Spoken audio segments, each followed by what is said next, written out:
தொண்டை நாட்டு தேவார தலங்களில் இப்போ நம்ம 7வது தலத்துக்கு வந்துட்டோம். திருமாகரல் மாகரலீஸ்வரர் கோவில். மாகரல் அப்படின்னா உடும்புன்னு அர்த்தம். உடும்பு வடிவத்தில் பானம் கொண்டிருக்கிற ஈசனை தான் இந்த கோயிலில் பார்க்க முடியும். இவருக்கு உடும்பீசர், பார்த்தலம்பர், புற்றிடங்கொண்டர், அடைங்கலங்காத்தநாதர், பரிந்து காத்தவர், அகத்தீஸ்வரன் பல பெயர்கள் இருக்குது.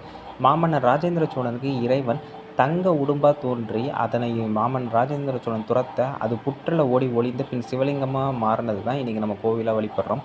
வெள்ளை யானையின் மீது அமர்ந்து முருகப்பெருமான் திருமாலுக்கு காட்சியளித்ததாக சொல்லப்படுது. இறைவி பேர் வந்து பார்த்திங்கன்னா திரிபுவன நாயகி.